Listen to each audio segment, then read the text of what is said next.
Good morning, everyone. How's everyone doing today? A smattering of indifference, what we always like to hear on a Wednesday morning. I'd like to introduce myself. My name is Sean Hickey, and I am the lead facilitator for our assessment services group here at CETE. We have a couple other CETE team members in the room. You'll be hearing from them throughout the day. They are in the back of the room right now, hiding. We have Angie Stansel, who is our recruiter for item writing. So she's going to be contacting any of you or your teachers who might be in the construction trades for item writing this year. And then we have Brock and Richard, our IT gurus, who are going to talk about WebXam and reporting, which is really why you're here today. All right. Before we begin, I just want to remind some folks that are here in the room that we do have restrooms right outside if you need to use them. And then through the double doors in the back of the room are refreshments, including soft drinks and coffee and hot water for tea. So if you need to grab a refreshment, please feel free to do that. And for those of you streaming on YouTube, if you do have any questions or want any more information about a particular topic, please leave that information in the comments, and we'll be addressing those as we can. We are streaming live on YouTube right now, but a recording of this workshop will be up shortly after the presentation is complete.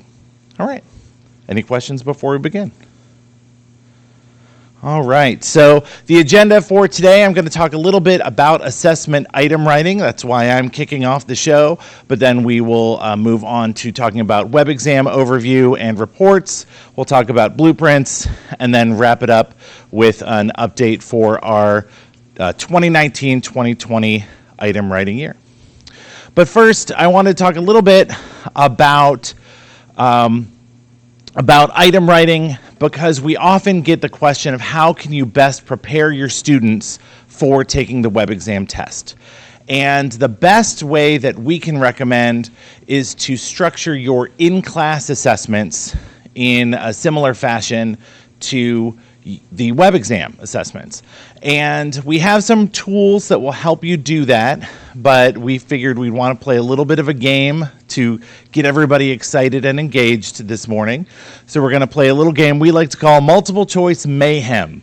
So if you have a computer or a phone or other internet connected device, or if you're at home or in your classroom streaming on YouTube, just open another tab in your browser. You're going to go to pollev.com/CETE. That's pollev.com/CETE. It's up there at the top of the screen, and we're going to play a little game. What we'll do is we're going to look at 8 badly written multiple choice questions, and hopefully you'll notice that they're really easy to answer. With each question, you're going to have about 20 seconds to answer, and then I will show you for each question why it was not so great a question and how you could make it a little bit better. These are the 8 most common item writing mistakes when you're creating multiple choice test items. All right? So, without further ado, we'll go to question number 1. David Laferriere has the title of being a cool dad in the bag. He is known for his viral artwork on, is it school buses, gyms, sandwich bags, or cars? If you're a cool dad in the bag, what are you making artwork for? A few more seconds. And time is up. The correct answer? Sandwich bags.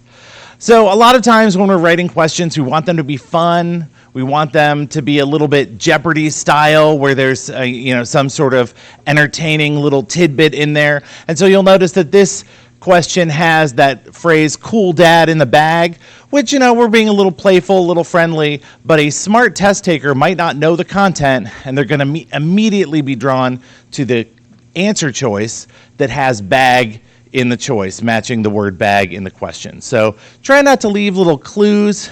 The cuter the question, the more likely it is that your students are going to be able to answer it without actually knowing the content. All right, next question. Goat Yoga, founded by Lainey Morse, is practiced on an, is it Utah Amphitheater, Nevada Park, Oregon Farm, or Montana Ranch? Goat yoga, founded by Lainey Morris, is practiced on an Utah Amphitheater, Nevada Park, Oregon Farm, or Montana Ranch. All right, and the correct answer is lots of goat yoga people in the room, I can tell. This one is a little bit of a grammatical clue. So you'll notice that the question, or what we usually call the question stem, ends with the word an. And if you're a grammar hammer out there, you know that Oregon is the only answer choice that requires the use of the article an. So anytime there's a little fill in the blank, your test takers are going to take each choice and insert them into that blank. And in this case, only one of them fits grammatically. So again, by just changing that to a/an or putting the article in the answer choices, you can avoid this clue and really test the student's knowledge. All right, next question. In the 1930s, Sir Winston Churchill received a prescription from his doctor for should exercise more often, an unlimited amount of alcohol, if he would stop washing his hands, sleep for 8 hours nightly. Sir Winston Churchill got a prescription for, which is it? Not letting you answer? Uh-oh. Well, the correct answer is, it looks like some of you already know, it is an unlimited amount of alcohol. So the reason for that one is the same thinking as the grammatical cue question that we had earlier. A smart test taker is going to fill in the blank with each answer choice. And if you read these in your head, only one of them makes sense from a English syntax standpoint. All right, hopefully our issues will resolve as we move forward. Next question. What makes Ken Burkett's 1988 Lincoln Town Car so unique? Your choices are: all of the pieces are recycled into appliances, it never releases carbon dioxide, it can only be driven by cats, or it's covered in gold-plated pennies. All right. And the correct answer is it's covered in gold-plated pennies. This one is absolutes. Anytime you see words like all, always, every, never, in class, we teach our students about the exceptions to the rule. So when students see that, they're automatically going to assume that answer is not correct. So if you avoid any sort of absolutes in your answer choices, you're less likely to have students just correctly guess the correct answer. All right. And we're about halfway through. Oh, Joe M. is doing very well, by the way. I'm very impressed with that one. Skippy and Moira are also doing pretty well. So nice. I love Moira. That's fantastic. All right. Couple more questions. In a prank on a fellow ornithologist, John Audubon stole his horse, forged a diary note, went missing for 2 years, or created fake species of animals for a rival to steal and publish as legitimate species. What could be the correct answer? I just don't know.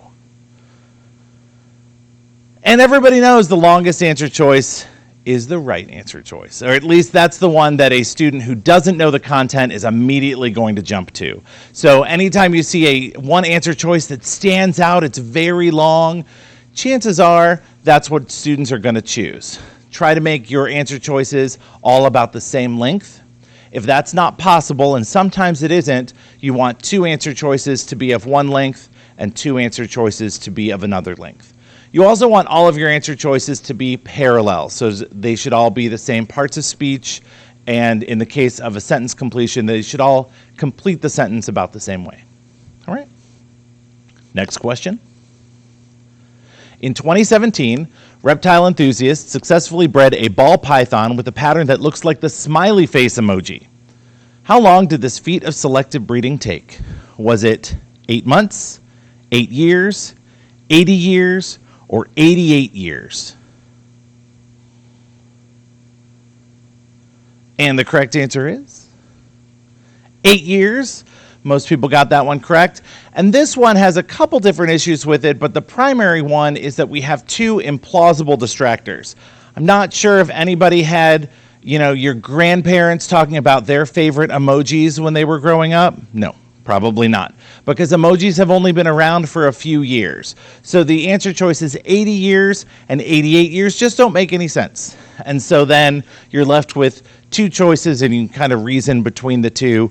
Selective breeding might take a few generations. I don't know how long it takes for a ball python to grow up, but probably you need a few generations, which makes 8 years make the most sense. So make sure all of your answer choices are plausible.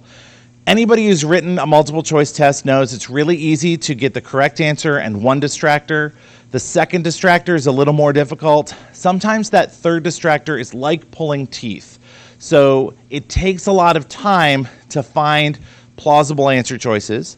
Anytime your question is about, say, math or calculation, one way to get plausible answer choices rather than just picking random numbers is to choose common mistakes. Maybe they multiplied when they should have divided, they flipped the fraction, etc. But you want to make sure that all of your answer choices are reasonable, especially for the uninformed test taker.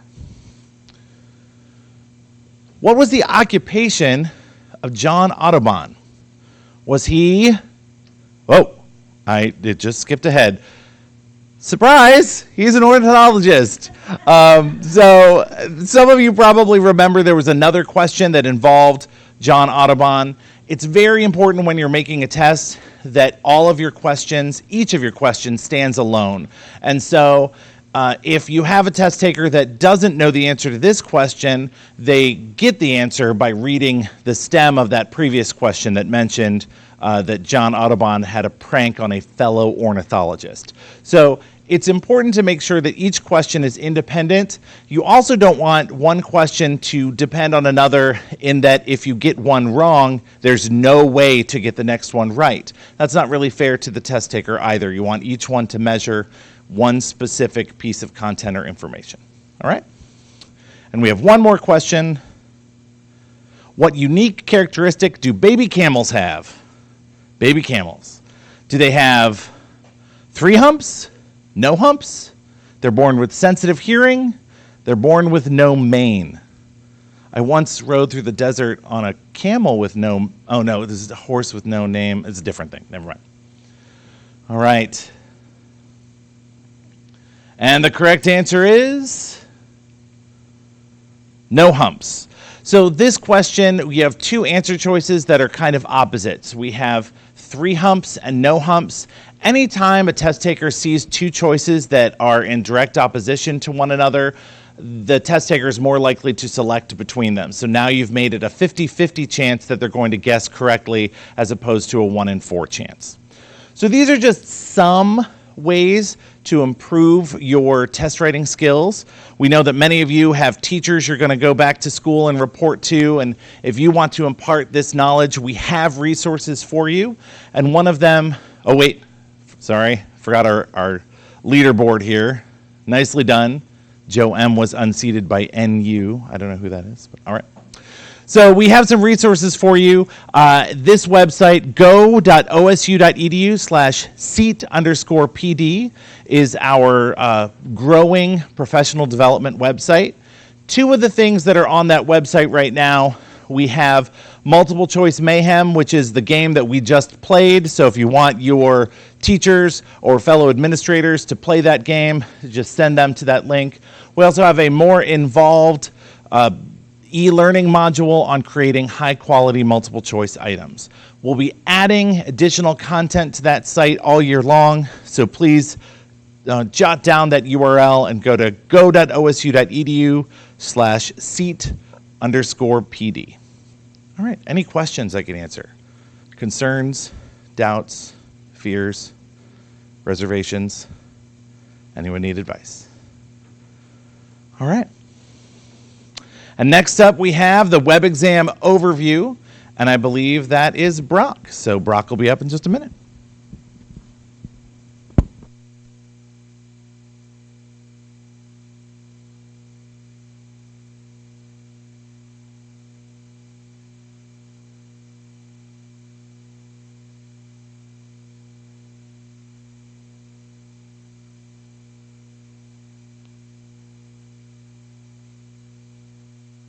Hello, everyone. My name is Brock Hertzfeld. I'm one of the IT staff, and if you've ever contacted support, you may have reached me, so some of you might be familiar with me. What we want to do here is to go through and do a quick overview of the WebXam interface, pointing out some key features that you might want to know about. So the first thing that I wanted to discuss was the login page. So webexam.org is where you go to log into WebXam. All of the different accounts that we have in WebXam, administrators, teacher, and student accounts, all go to the same URL to log in. Once they've logged in, the users have logged in, they get directed to the part of the website that they need. Students go to the testing section. Administrators and teachers go to the administration section, which we'll be mostly covering today. Some key features here on the login page that I want to discuss is the reset password. We get a lot of support phone calls about, I don't know how to get in, it's been a year, I haven't logged in, how do I get my password? So what we have on the webexam.org website is a reset password link. When your account was created, you should have had an email entered onto your account. If you enter in that email address into this form, we will send you a reset email where you can choose a new password. If you don't know what that email address is, then you can go ahead and call us, and we will help you figure out what it is. Sometimes a lot of schools are changing their emails systems because they're switching over to Google for Schools or something like that. So we have seen a lot of schools that have changed their email addresses. That's one of the primary calls that we have are, how do I get in? So go ahead and try and enter in your email first, and then if that doesn't work, go ahead and contact us and we'll help you get into the system. One thing that I do want to mention, when students can't get in, something that I have seen with issues are students not going to the correct website. So that's one of the things that you might want to double check if a kid says they can't get in. If they go to webexam.com or some other URL, immediately they're not going to be able to get in. It's got to be webexam.org. For teacher and administrators, when you log in, this is going to be the view that you're going to see once you get into the system. What we have here across the top are some colored boxes that have links to important material that we have, as well as down below we link some the recent news articles that we've posted. Generally this comes from our newsletter that we try and send out monthly. Also, if you scroll down lower than that, we have the calendar, which has all the important dates for the school year directly in WebXam. So next I want to go over this sidebar menu, which is well, actually I want to go over the top menu first. So we have the documentation and the quick start links at the top. The documentation is where you can go to find detailed information if you have questions. If you want to go ahead and do research to try and solve your own issue before calling us, we have information in there about topics like using the text-to-speech feature, setting accommodations, how do you purchase pre-tests. We try and have all the documentation in there that you can research the issues and find it. Or if you are just trying to get into WebXam, you want to just get a task done, we have a link to a quick start section. In the quick start section, we have the basic tasks that an average teacher is going to want to perform to complete their testing. So it's just real quick step-by-step instructions on how to get that done.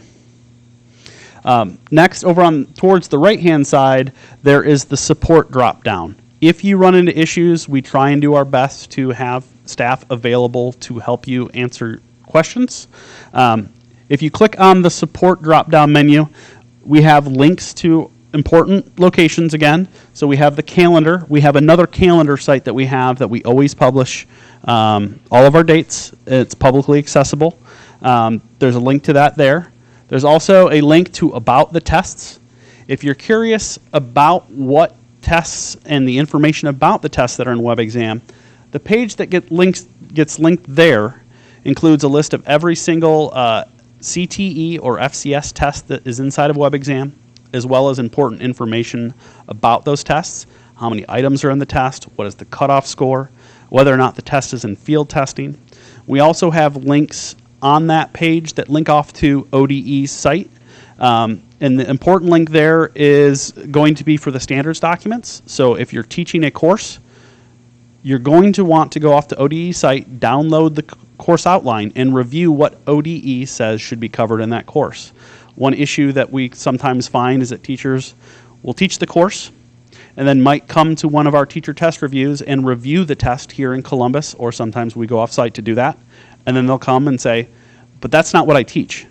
And I usually want to remind them to go to the About the Test page, go off to ODE site, and read what ODE says you should be teaching.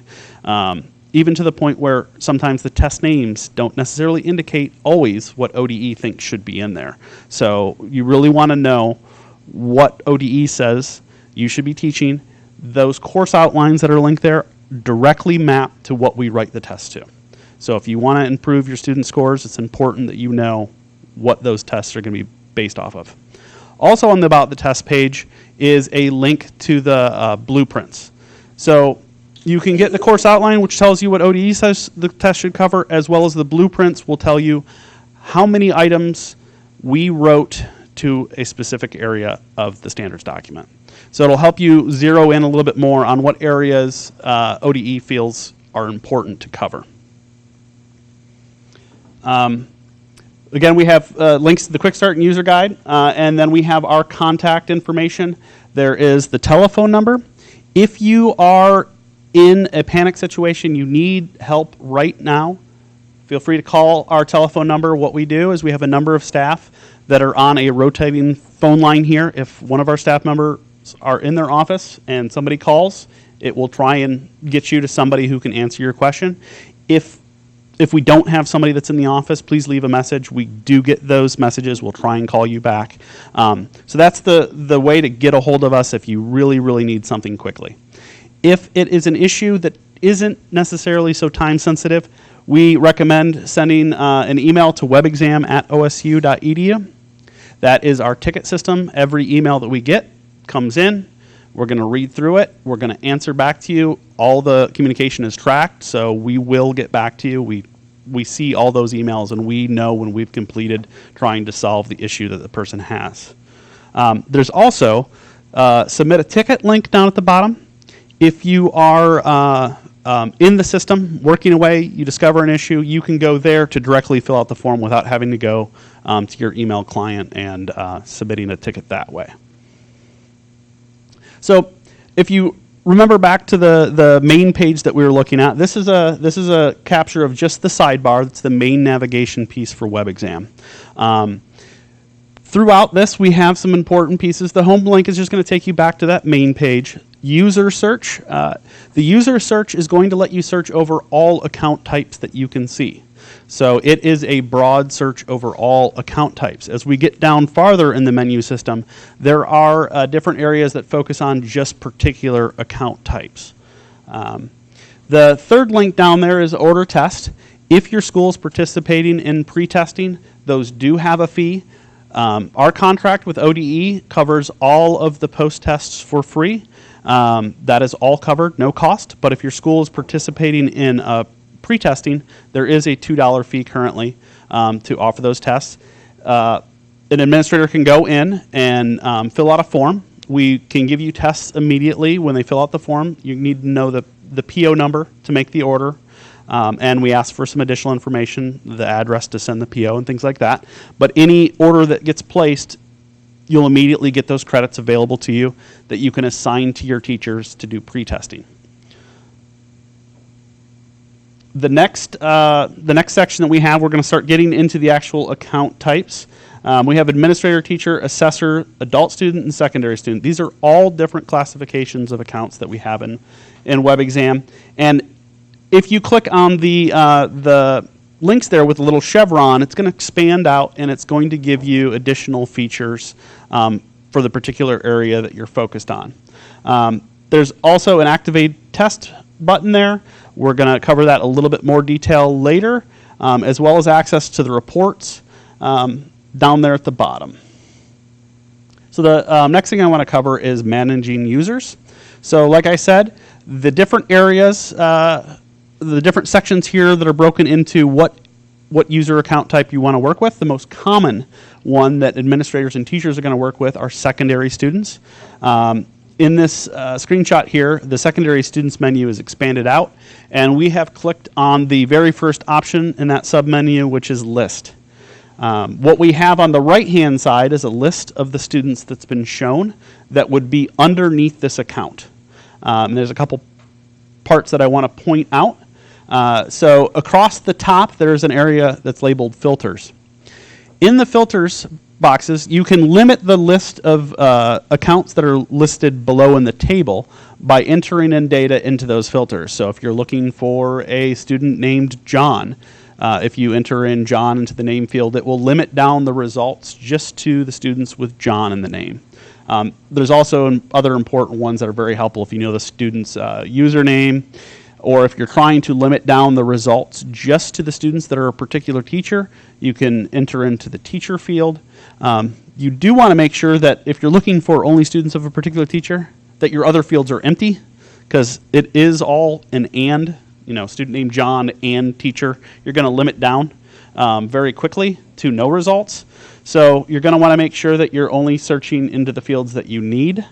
Once you have your list down below, there are ways of interacting with those accounts. The common actions that you want to interact with the student accounts or whoever you're working with are going to be available in this bulk action menu on the top left-hand side of the table. In this screenshot, that is exposed so you can see all the different bulk actions that can be performed.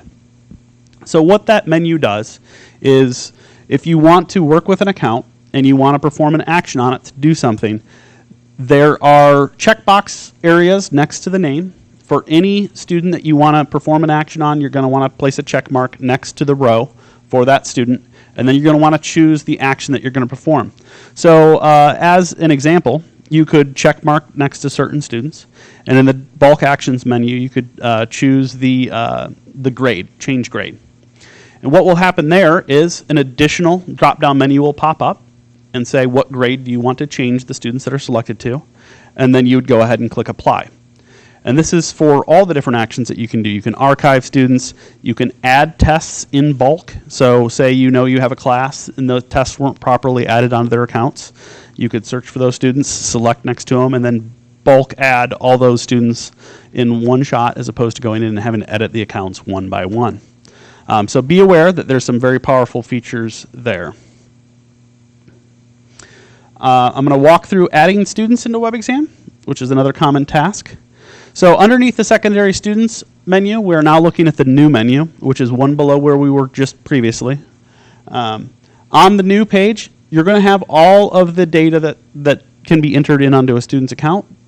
We have some items that have asterisks next to them, which are required. Once you've filled out that form, and you click submit, WebXam will check to see if there's an account for that student that already exists. And the key that we're trying to look for here is the SSID. So the SSID is how we uniquely identify students in WebXam. We want to make sure that when you're creating student accounts, that ID is correct. If that ID is not correct, your student data, when it gets reported back, will go to a random number and it's not going to be reported correctly. Also, you might start creating duplicate accounts. You might create a student, say John again. We go in, we create a student for John, but we don't know the ID. We put in some random number. That's going to potentially have two accounts, where then suddenly the student's going to have some tests on one account and some tests on another account. So you always want to make sure, if you're a teacher or administrator, that when you're creating a student account, that the SSID is correct. The other information, first name, last name, that's very important for searching and finding the student as a teacher, but when we report, it's really going to be more focused on the SSIDs. The next link underneath secondary students that I wanted to talk about quickly is the upload option. So we actually recommend that most of the time, your school is not trying to create individual students using the new student field. It's very error prone. Oftentimes, teachers or administrators who are trying to do it don't have access to the appropriate data. So we normally recommend that school districts have an administrator who helps with the testing and setting up accounts. And those administrators are often an EMIS coordinator at the school district who has access to the student information system. What we recommend is that they use our upload process. In our upload process, you would generate a report of your student data, generally into an Excel file, or a lot of school districts use Dazzle, and Dazzle has a direct export function inside of it that you can export a file that you can use directly. Other school districts will just create a Excel file, and on that link we have a template file that you can download that is in the exact format that we're looking for. Populate your data into that file, and then on the upload page there is a way to upload that file to us. That file will come to us, and then we will review it. We'll take a look for any errors that we can see. If the file looks good, we will go ahead and try and process it. When we process the file, our system will go in and try and find any errors. If there's a lot of errors, we might need to reach back out to you to say, hey, you're missing some data, or there looks like there's some problems. But if the file has all the correct data, we'll take the IDs on the students, we'll look up into WebXam to see if there's an account that already exists, and then we'll map the data that you've sent us into WebXam for the account. If no student already exists, we create a new account. If an account already exists, and again, this is using the SSID to try and determine if there's an account already. If there's an account already, we will take the data that you've sent in the file and we will update the current account. So it's a really great way to, say, change your student grade levels. If you want your grade level to be accurate without manually having to edit that, if you upload your file every year, we'll take the data that you send in and we will add it onto the current account, and then that data will be more accurate. You can also set the accommodations. It's also where, in that upload file, where you would set the mapping between the student and what teachers they have. So we're going to ask you who the teacher is and what is their teaching certificate ID, which is also needs to be accurate so that we can make that connection. And then we'll add on the pathway and the tests. So using the upload format is how your school district can populate all your student data in. We find that if that's done accurately, that teachers have a much easier life. When they're going in, they're not having to struggle to find their students, to make sure the tests are assigned correctly. This can all be done earlier on in the school year, uploaded by your school district to get that information in. If your school district hasn't been using that process, feel free to reach out to us. We can help you walk through it and determine whether or not that's worthwhile for you to pursue, or if you still want to do it one by one. Some small school districts prefer to just do one by one because they don't have many students. Large school districts have almost all changed over to using the upload process. Absolutely. Yep. During the upload process, does it change the grade, or do you have to manually go in? If there's an existing student that was uploaded last year as a sophomore, now this year they're a junior, does it update the grade, or? So what I recommend, I'm gonna repeat the question first. So the question is, does the data, like say the grade level, does the upload process change that for you? Is that accurate what you're, okay. So what I recommend for school districts who are concerned with getting their students into the system is to go to that link. It's underneath secondary students and upload. On that page is an Excel template that can be downloaded. Take a look at it first. It is key that you have that data all filled out. We'll sometimes get uploads at missing data, and we have to immediately go back and say it's not all there. Trying to make sure those IDs are correct. Trying to make sure your grade level is set correctly. So what ends up happening is we're going to take that file, we're going to look for the IDs and try and match if the student exists or not, and then we're going to start looking at the fields that are uploaded. We will take whatever you say. So if you set the grade level in that upload file, we will set that. If an account already exists, we will update that grade level on the student account. If an accommodation is set, but an accommodation wasn't set on the account that was in the system, we will add that on. So the Excel file is going to be the most accurate representation of that student for that year.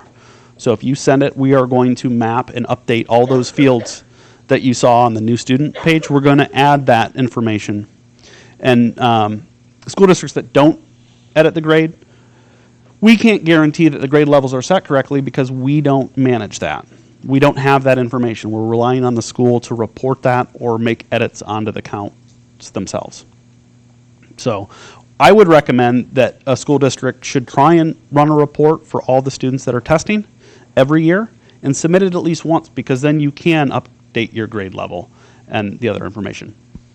Does it also add a pathway, or does it change the pathway? So the question is, when the upload is sent, does it add the pathway or change it? Going back, I believe, a year or two, we now support multiple pathways in WebXam. So if you add in a pathway, we will add on the pathway to the account. So we, in years past, we could only support one pathway per student. But now going forward, any pathway that's sent to us will be added on. When we choose that pathway and we put in a test, last year it seemed like it gave me all the tests for that pathway, when I really want just that pathway with that specific test. Yep. So we don't have the error, but when I did the bulk upload, then every test showed up, and then I went in and I was trying to delete tests. Yep. Is that how it's gonna be with bulk upload? So the question there is if you're using the bulk upload, can you add individual tests versus when you specify the pathway, adding all the tests? You can add additional tests. There's an additional tests column where you can add individual tests. For most school districts, I recommend just passing in the pathway and having all the tests added. The reason being there is that if you're trying to fine tune and create an upload file every year for exactly every test that a student's going to take, there's a high chance of error there. It tends to be the case from what I've seen that if a student's in a pathway, they are going to continue on in that pathway. So adding all the tests onto the pathway is going to mean that from year to year, the tests that they need to take are already on the account. So what ends up happening is each student account gets the tests that they're eligible to take added onto it. It doesn't mean they have to take them. It just means that they're eligible. So when we add on an entire pathway of tests, that account is eligible to take any of those tests. So say the first year a teacher goes in to activate a test. It's in a particular pathway that they're teaching. When they walk through the activation process, which we'll touch on in just a moment, at the end, after they choose the pathway, which course they're teaching, it'll show a list of the students.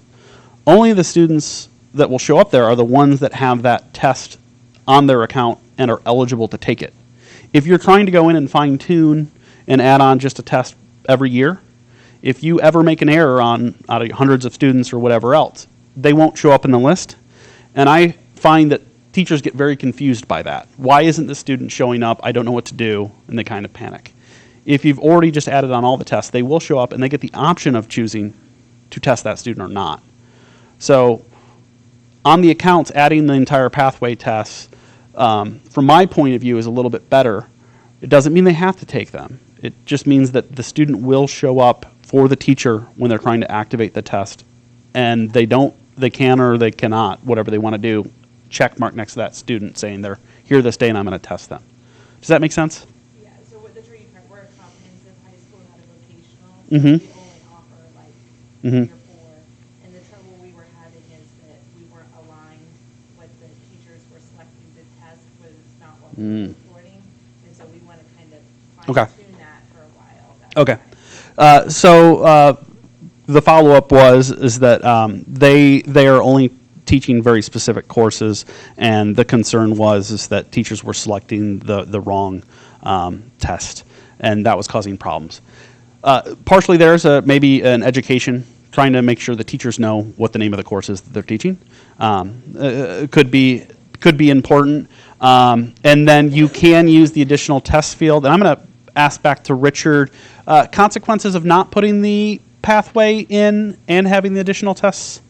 I want to make sure that I'm going to get that one correct for you.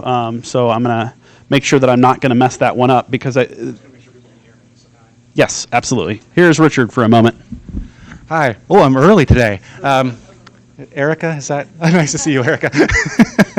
So currently, we do require you to put a pathway in, and it will add all the tests to that pathway. And that additional test column is for adding individual tests outside of that specified pathway. I understand, and we talked about this last year quite a bit, Erica, and let's follow up and see what we can do to make that process a little easier for your comprehensive school, because I remember talking about this last year and that it was a problem. So thank you, Erica. Thank you. Yeah, I wanted to make sure, because I did have a feeling that our upload, we did require the pathway, but I wanted to make sure I got that correct. So there is an additional test field in the upload file, but as Richard said, you do need to specify a primary pathway for the student, which will add on those tests. Additional tests are if you're going, say a student is maybe taking an ag pathway, but they also want to take a culinary course. That's kind of for that situation where you don't want to add on a whole bunch of tests, but you just want to add on a specific one that's outside of the student's pathway. So for my opinion, in most cases, you're going to want to use the upload file and add in the pathway and have all those tests onto the student's account. It, again, doesn't mean that they need to take all those tests. It just means that when the teacher is going to activate, they will see the students. They won't have situations where a clerical error where they didn't get the test added on and they just don't show. So I'm going to take that and segue directly into our activating tests where we'll see a little bit more. Will you have another question? Go ahead. Back to the question we should talk about from most students. And one of the things we have at the Career Center is students may have taken an ag class or science or something at their home school, and then they come to us when we promote the students. Then they also promoted the students, well, those students are still in their system even though they're not currently taking the class, so then the students were promoted twice. Can you promote, how is the best way to promote? If they promote by school, then they get promoted twice. Okay. So the question here is if a student had an account in two different schools and for some reason one school promoted the grade level of a student and then the other school did it too, what are the consequences and what ways can those be avoided? So my answer to that would be there's a number. It sounds like you're using the bulk actions to promote the students. Okay. I would generally go back and say I would recommend using the upload file and trying to work with the other school to do that. One upload file with the correct information will set the grade correctly, and then you're done. So that's one way of doing it. Otherwise, you can change the grade level directly instead of promote. So promoting would be to move the grade level up a grade level. But you can also, in that drop-down menu, specify exactly which grade to set it to. So the promote would be take the current grade level, add 1. If the other school then does it, it's going to promote it again. And you're going to be in a never-ending battle to try and get that correct. I'm wondering though if you promote overall, like in our case, with the county JESD, promote whichever student falls under that in the county, and then the homeschools don't promote, just promote everyone. Yeah, so the follow-on was that if maybe it was done, if the promoting of the grade was done once by one of the schools and then the other one didn't, yes, that's definitely a strategy. And that sounds like it would probably work. If you're sharing a student, those are always where it becomes more difficult because you have more than one person trying to manage a student account. And at that point, I'd recommend trying to have a good relationship. The smoothest systems are usually where there's a strong administrator who really knows the system well and then tries to manage helpers or anyone else that's working on it, and a clear workflow has been started. Also, the school districts that I think do it have least amount of issues are ones where that administrator, that strong administrator, has good access to the student information system and is doing due diligence to try and make sure that the accounts are accurate. Once the accounts are accurate, it becomes much easier for the teachers and everyone else that's involved because they're not fighting errors in the accounts. Do you have to archive your seniors before you advance grade levels? So the question there is, should you archive seniors before you advance grade levels? Well, you're only going to be able to advance them to senior. My blanket statement on archiving is always make sure you archive only once you know that the students have left the school district and will never return for testing. We've had certain instances where teachers believe, I don't want to see this kid anymore, they're not in my class, so I want to archive them because I know that just makes them disappear. What ends up happening there is they're making them disappear for everybody. Archiving a student puts the student's account in a state where it's not shown by default. So you do want your teachers to be educated that archiving is not a method of just hiding the students from their view. Archiving is meant to clear out the roster list once students have left the system. Teachers can remove themselves from being a teacher on a student's account so that the student doesn't show up. But because of the way that WebXam works, they can only clear themselves if there's more than one teacher, because a student always must be assigned to at least one teacher. So in a lot of instances that can work. When the students move to another grade, they're assigned to another teacher. The teacher could go in and remove themselves from the student's account if it really bothers them that much seeing that student.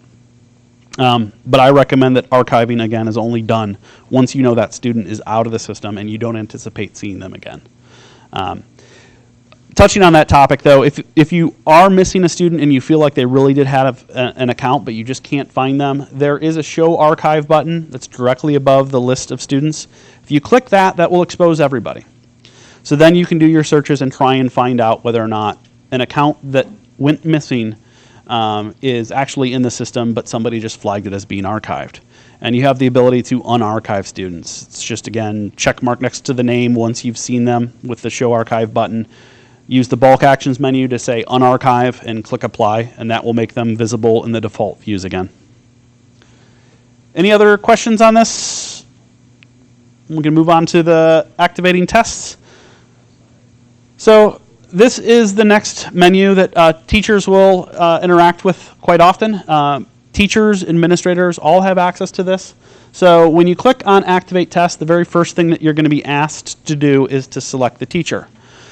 The teacher, say an administrator wants to activate a test for another teacher, this is where they would be able to choose who the teacher of the course is. So you want to select whoever is the individual that taught the course. So if you're a teacher and you're activating a test, it's going to default to your account.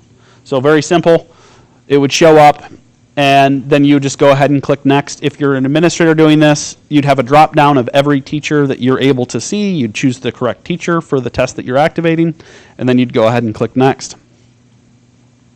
This is a new portion of the test activation process.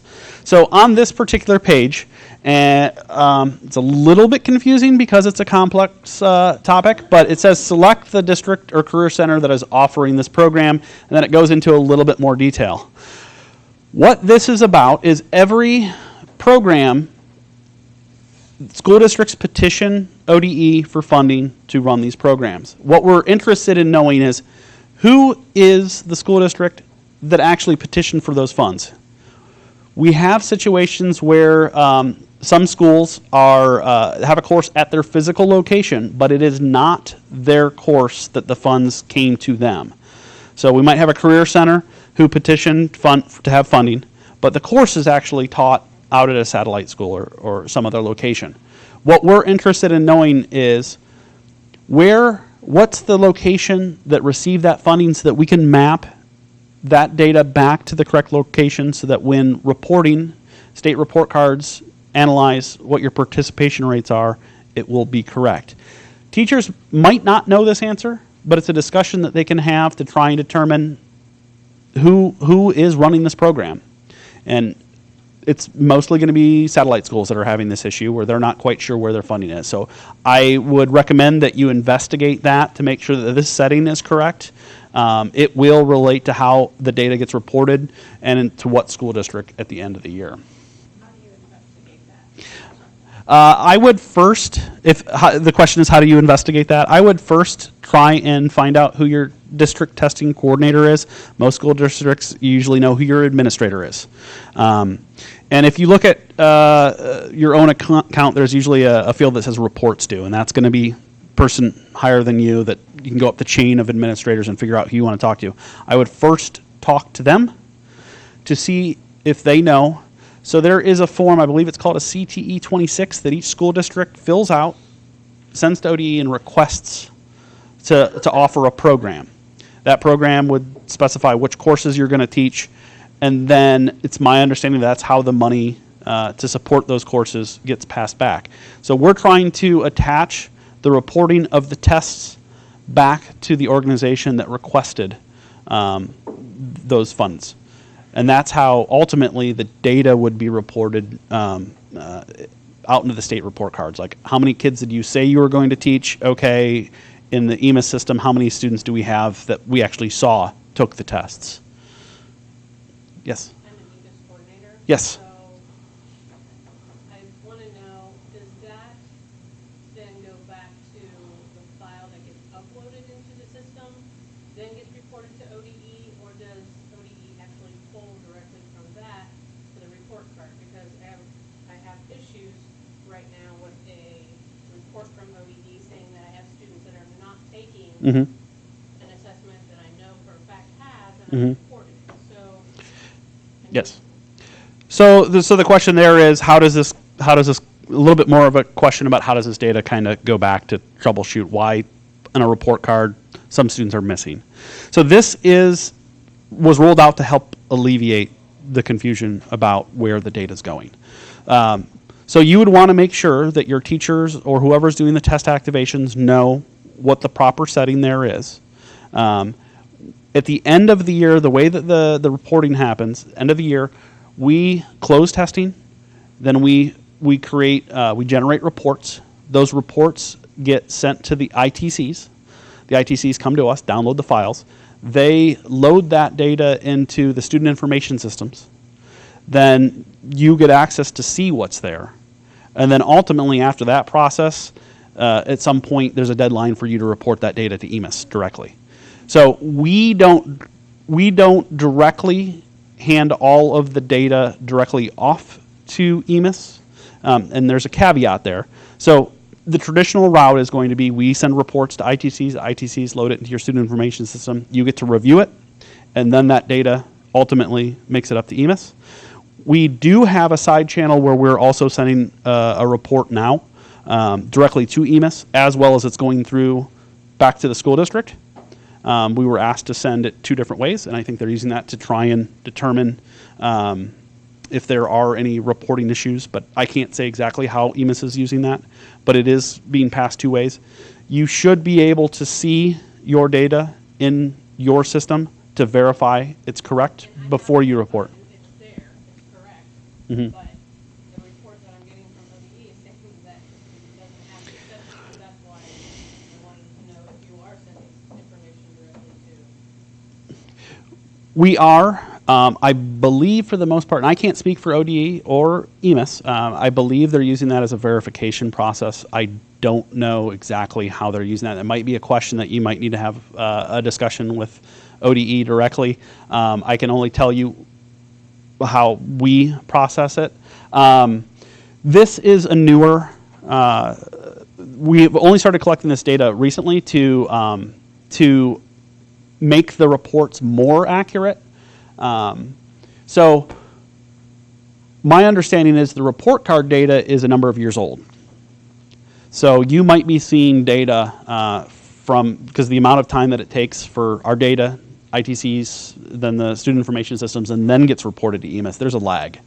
So it might be that your data now is a lot more accurate now that we've been reporting this data, and time will tell. But I think as I saw, I think Richard can have some more discussions with you as he reached out to you. If you have questions, you can reach out to us. We'll try and get to the bottom of it. We can bring in ODE, try and get you any policy or any further information that we can glean. Okay, so can be a little bit confusing, but having your teachers know what the proper setting is there will be key to making sure that your report cards have the proper tests. Then you'd go ahead and click Next, and you'd select the test type. So currently, there's 2 buttons here. One says Post Test, and looks like PowerPoint may have crashed. All right. Well, I will talk while we try and get that issue resolved. So on the test selection page, you'll see a list of all available tests that are eligible to be given at that point in time. So we have testing windows. Our testing windows change throughout the school year what tests are available for you to give to your students. Early fall, we open up with about a month and a half of pre-testing. So anyone that's using the pre-test system would be able to go in and give your students the pre-test to figure out how much your students know before they've had influence from the teacher. So the pre-test can be used to calculate how effective your teachers are. So early fall, give the pre-test. Then we shut down for about 2 weeks. And then usually in early October, we open up the post-tests. So currently, when I took the screenshot, we were in the post-test window. So we show that post-tests are available. There is also another button there for practice tests. When our post-tests are available, we also have available our practice tests. Just to touch on that quickly, practice tests are tests that are created by choosing a selection of items through an entire pathway to create one single test. That's kind of a broad overview of that pathway.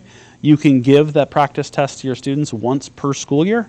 And it's a good way if you want to make sure your students are comfortable with logging into WebXam, knowing how the interface works, and be able to take a not high stakes test that they can just get a feel for how the items are written, things like that. So that is available. If you're going to be a teacher giving a post test, you would go ahead and select post test button and then go ahead and click next.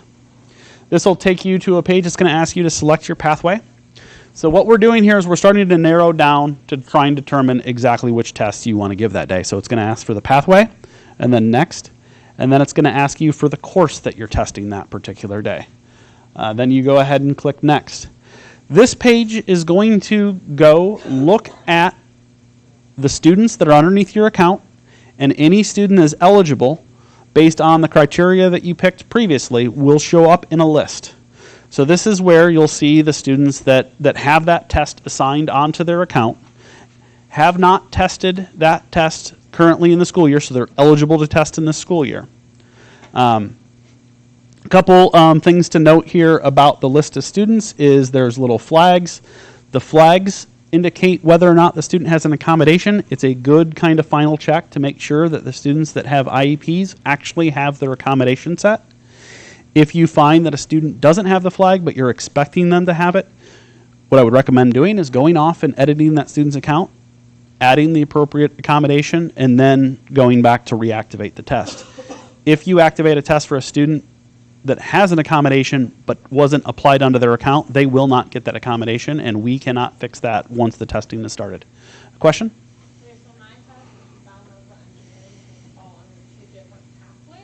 Mm-hmm. Does it matter which pathway I select in order for them to select my test? You could choose either or, but you want to make sure that your school district has set the appropriate pathway onto the student's account, because when they are, your school district would have submitted for the funding and they would have said what their program is. So they would have chosen, go ahead. They're using my course for both pathways. Okay. So how do I? Okay. And make sure, because I'm not sure if I said this. The question was, would it matter if which pathway I choose if the course that I'm teaching is in more than one pathway? Ultimately, the answer to that is it will not matter as long as you can activate the test, because when they're running a report for the pathway, the student's account should have the pathway that they're concentrating in on their account. It should be marked as this is the pathway the student is trying to complete. In the reports, we look at the pathway that the student has marked on their account, and then you can report and see how they did in that pathway. If you ran the report on each different pathway, in the reports, it will then calculate based off of that test being taken. I see you look a little bit confused. So if your school's doing different pathways, and they may have an overlapping course, students generally, most students don't concentrate in more than one pathway. They can have more than one pathway assigned, but the CTE program is specific to say you only need to pass one pathway. That's the goal. Anything that you do above and beyond that is awesome, but we want students to pick a pathway and then pass that pathway. So do I need to assign which students are taking like the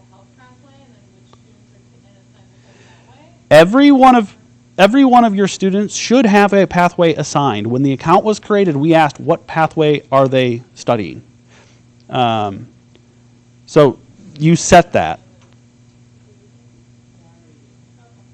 Yeah. So you might want to be aware. You might want to be aware of what pathway a student's trying to complete. But the tests, when they take them, you can. No matter which way I choose it, as long as it's already in the system. No. Yeah, so we're going to record that a test was taken, and then when the reporting happens, it says, what are you trying to report on? You choose the pathway, and then it goes and collects and says, these kids, did they take the test? So the test can be shuffled around. It's just trying to get them to be able to meet the requirements for passing a pathway. Okay. No problem. So once you have gone into the final step here of activating a test, there's a couple options that you have. There is a activation start time menu that's kind of halfway down the page there. It says activation start time. That is, you have the ability to go ahead and schedule a future time for the test to start. It's very, some school districts will do that once they know that that's available to them. Most of the time, a lot of times the teachers are the ones that are activating the test, and they just do it right before the class period starts. Things to know about activating the tests would be, once you activate a test, the students from the activation start time have 1 hour to log in and start taking the test.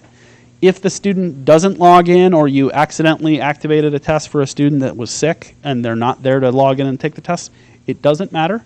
What will happen is the 1 hour window will expire. And since the student didn't actually log in and start taking the test, they can be reactivated. So this is just a way of us preventing students from being able to get access to tests when they're not supposed to. So the 1 hour window, when a student logs into their account, they will see a link for them to start taking the test. If the test was activated in the early morning at school and they tried to go home and log into their account, the activation window would have expired. They wouldn't be able to go home and try and log in and take a test and potentially cheat. So as a teacher, if I wanted to go ahead and say activate the first 3 students, what I would do, it would be to place a check box, a check next to the first 3 students, and then I would click the activate button on the bottom right-hand side. Once that has happened, I got a success, so I've clicked the button. I have a little menu that says I've succeeded in activating 3 students. And then if you notice, there's the list of students down below. On the far right-hand side column, there is a activation window. You'll see that there is a time period that states when the activation window is available for. So the 3 students that I activated have an activation window from 2 p.m. to 3 p.m. where those students could sit down, log in, start taking the test. Another helpful thing to know is in the bottom left-hand corner, there is a download activated CSV. So if you've activated a bunch of students, but they don't have their usernames and passwords, you could download that file directly right there and have that available to get your students logged into the system. Are there any other questions about test activation? Okay. So it looks like that wraps up my main points that I wanted to cover. Does anybody have any general questions?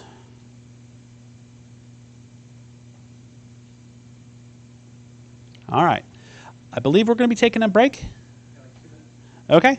A couple-minute break. If anyone wants to use the restroom, there's drinks back in the back if you wanted to get a drink.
Okay, everybody, let's get back and get started with more fun.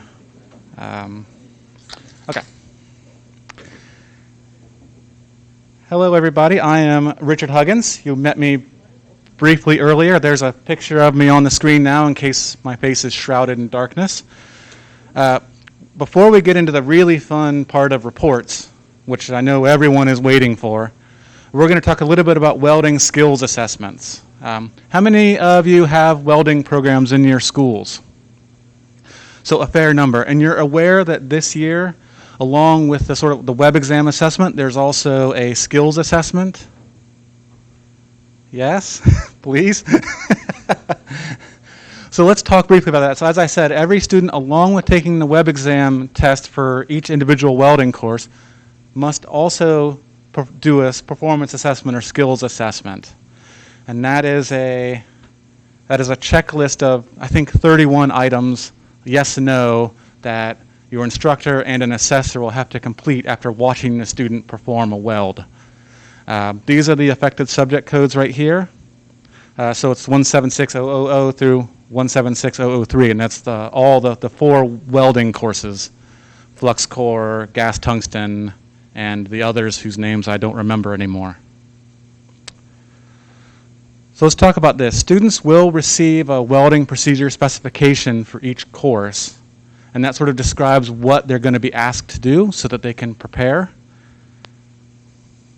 The assessment checklist of those 31 items is going to be divided into 4 sections.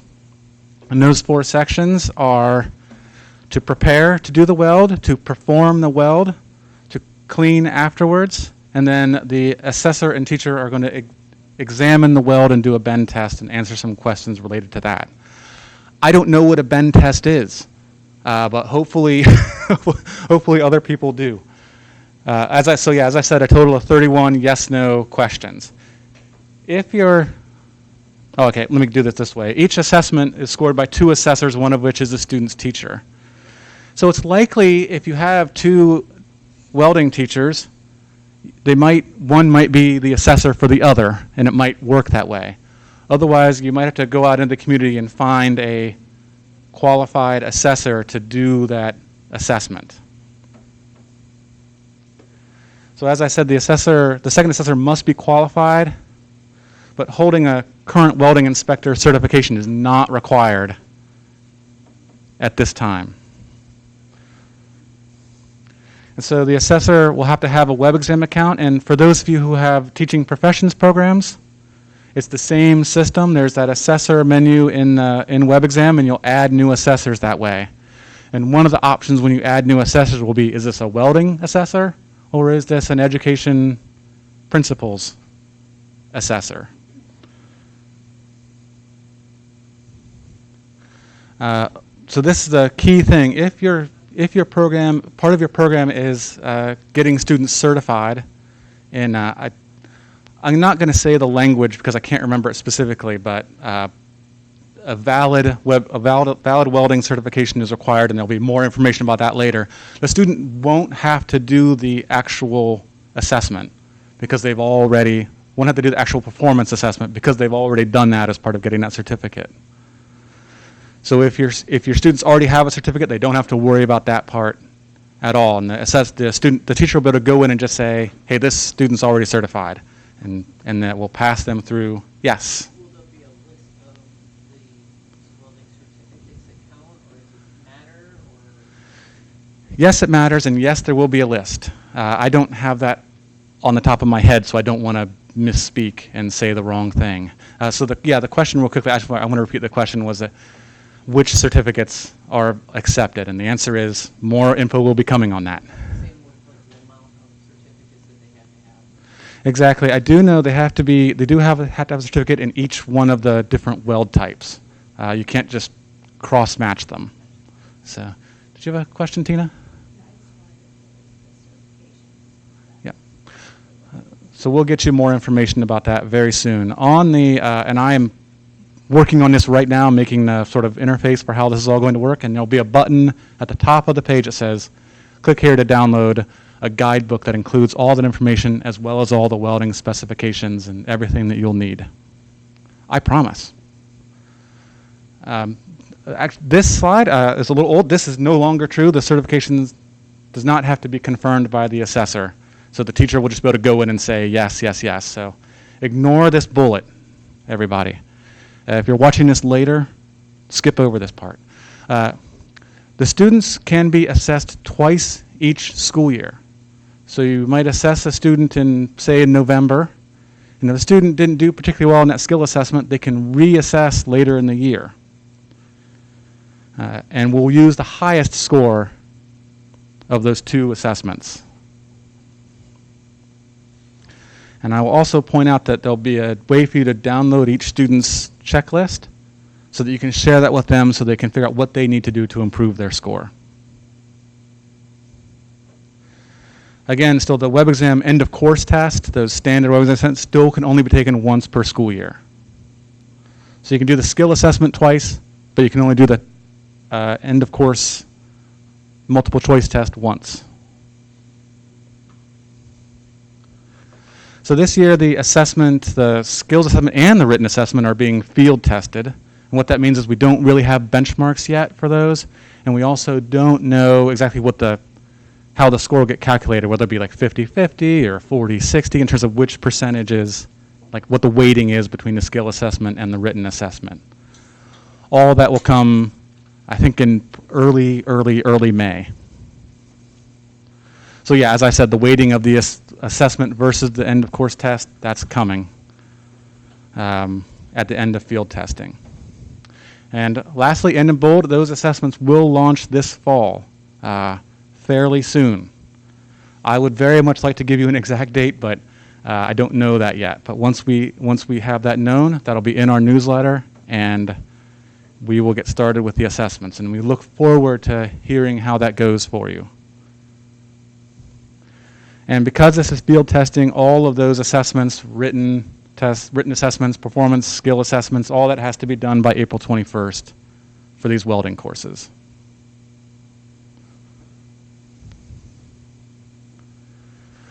Okay, that's it. We're going to jump right into reports now. Oh, reports.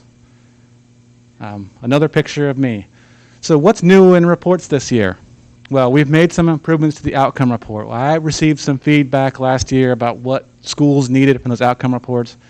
We've made some changes, and I think that is going to meet your needs very well. And then we're going to talk a little bit about the graduation year parameter in the reports, mainly because we've had a couple questions in the tickets about it, and I want to make sure that we're clear on what's happening with that parameter. Lastly, we have some updates on the teacher effectiveness scores. So if your school uses WebXam pretests, there's an additional element to the teacher effectiveness report that we'll get into. So let's talk about what reports are available in WebXam currently. And then we'll go through each report and what it's used for and how to sort of get it going. So we have the summary report, which will give you sort of a broad overview. We have the testing report, which is how you get individual test scores for students. We have that pathway report, which will give you students' progress through the pathway. We have that teacher effectiveness report if you do WebXam pretests. We have the end of year export, which we'll have a fun conversation about. We have the outcome report, which again we'll talk about. And then lastly, we have the activations report, which is, I think we launched in April of last year or maybe May, I'm not sure. So let's talk about graduation year. The pathway and testing reports include an option for specifying what graduation year you want to report on. But that only works if you have added that data into your students' information in WebXam. So if you've done an upload that included the graduation year, then that parameter in the report will work. Or if you've added that information manually into your student accounts, then that will work. Otherwise, choosing your graduation year will result in no results for your search and you'll be confused. So keep that in mind if you only use that graduation year option if you've entered that data into WebXam. As I said, it can be set in upload files, and it can also be set, I think Brock showed those bulk actions a little bit, so you can select a group of students and set their graduation year. For example, if you have all your seniors in the system, You can select all of your seniors and then set their graduation year to this year, 2019, 2020, and then you'll be able to do reporting on that. And I'll get into a second about why I think the graduation year option can really help better than grade levels. My friend is really interested in reports here. This fly, please go. Okay. Man, everyone's into it. Okay. So again, only use this data, only use the graduation year option if you have set that data on your student accounts. Let's talk a little bit about some common features across all of the reports, or most of the reports. The first is that you can export every report. There's buttons at the top for exporting into Excel, exporting into a PDF.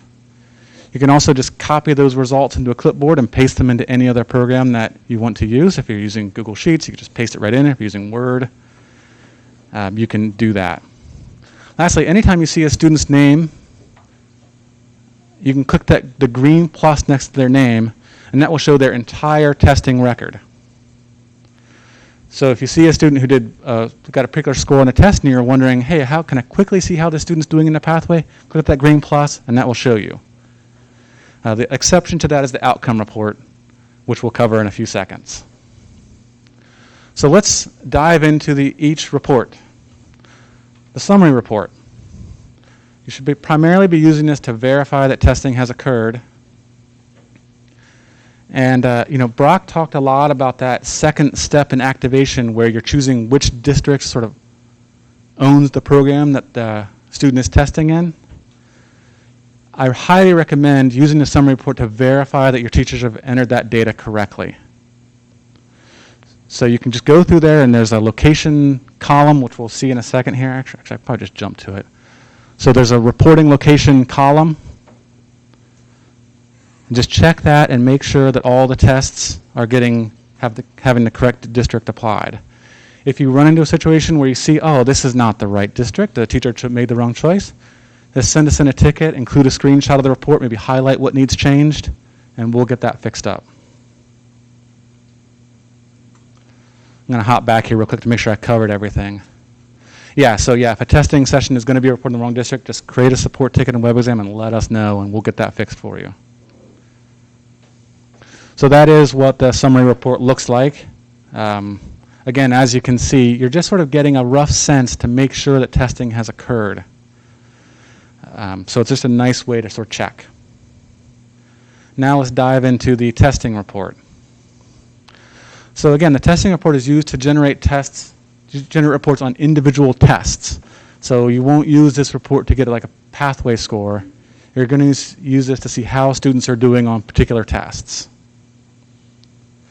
I will point out, I see people taking pictures. We will have this PDF available on our website after the meeting. So you don't have to, I'll do some poses and stuff, but it's not necessary. So you can generate reports on either pre-tests or post-tests. And we've gotten some tickets with some confusion about that. In the list of tests that you choose for a report, you'll see all the post-tests, and then below that is all the pre-tests. So you might need to do a little bit of scrolling to find the pre-test. I do want to talk about this grade level parameter. So it is interesting, and we'll get into why this is. There's a grade level option and a graduation year option. And we'll kind of get into that a little bit. But the key thing about that grade level option when doing a testing report is that it's that student's grade at the time they took that test. So if you're a district that does all your updating of grade levels over the summer, then that'll be clear. Sometimes some schools, they sort of delay on making that change to that grade level until later on. And then you might have a test taken as a junior, and then later on a test taken as a senior. So just make sure that you are setting those grade levels early, because the grade level there is at the time the test was taken, and it's very hard for us to change that after the fact. So it's very hard for us to go in and sort of check, for this test, this student was a senior, but for this one, they were a junior. So try to make sure your grade levels are set correctly as early as possible. And you can even do that sort of right at the end of the year. It doesn't necessarily affect, we don't report the grade level in the end of year reports that we send to your ITCs. So you can change that as soon as testing is done, and that will be okay. Okay, more about the testing report. After running a report, you will also have aggregate data for that particular report and statewide below the results. So you'll see each individual student, we'll see that in a second, and then below that will be the sort of aggregate results. And I do want to point out, now again, I'll show you this in a second, there's a search box at the top of each report. After you run it, you can just filter that report down to a particular student that you're interested in or a particular teacher, whatever it may be. The last thing I want to mention is certificates are only available for tests that are aligned to C tags. So if you have a course that a student is using to get college credit, there'll be a print certificates button at the bottom of that test, and you can just print out all those certificates and then give those to the student and get those to this college, whatever it may be. Okay, there was supposed to be a screenshot here of the testing report, but we'll pick that up later. Okay, pathway report that is the next fun report, and that is used to get a sense of student progress towards proficiency in the pathway that you select. The report shows the student's pathway score, and then you'll also see all the tests they've taken in that pathway. And when you see all of the tests, so you'll see one row with the pathway score, and then you'll see a bunch of rows for all the tests that a student has taken in that pathway. If that test row has a check mark on it, then that means that test is being used to calculate the student's pathway score. If the test does not have a check mark, then that means it's not being used. And it might not get used if the student has retested and scored higher the second time. Then we won't use the first test for the pathway score, we'll only use the second one. And sometimes you'll see next to a test a little circular arrow, like a recycling kind of symbol. And that means that student is eligible to retake that test in the current school year. That's a nice way to check and see. If you see a student did low on is not yet proficient in the pathway, they did low on a particular test, and there's that little circle next to it, then that means they can retake that test whenever they are ready to. Okay, so here's that testing report screenshot I promised earlier. Whoever put this PowerPoint together, me, put it in the wrong place. So we're going to jump back to the testing report real quickly and just talk through what we're seeing here. Again, you're seeing the student's name, you're seeing what tests they've taken, you're seeing the performance standards, you're seeing when the test was taken, you're seeing that absolute values of how many questions they got correct versus how many questions were asked. You're seeing their percentage score. And then this last column indicates whether or not that test score is proficient for that subject matter. So you might notice that first student, an advanced or a proficient score is 59%. They've got 73%, so they're proficient. The second student, 59% is still the proficiency standard. They only got a 40%, so they're not proficient. If you're doing welding or education principles, that will start to look different now. There's a slew of extra columns on this report, which didn't fit on the PowerPoint slide, about how they're doing on the pathway. Or, excuse me, how they're doing on the composite for that test. And what you'll see is sometimes that score will say incomplete. And that will mean that they've either not done the end of course test or they haven't completed the portfolio or welding skills assessment. Okay, now let's go into back to the pathway report now. Yes? Was the little green arrows there to the left, is that what you were talking about, is that recycle?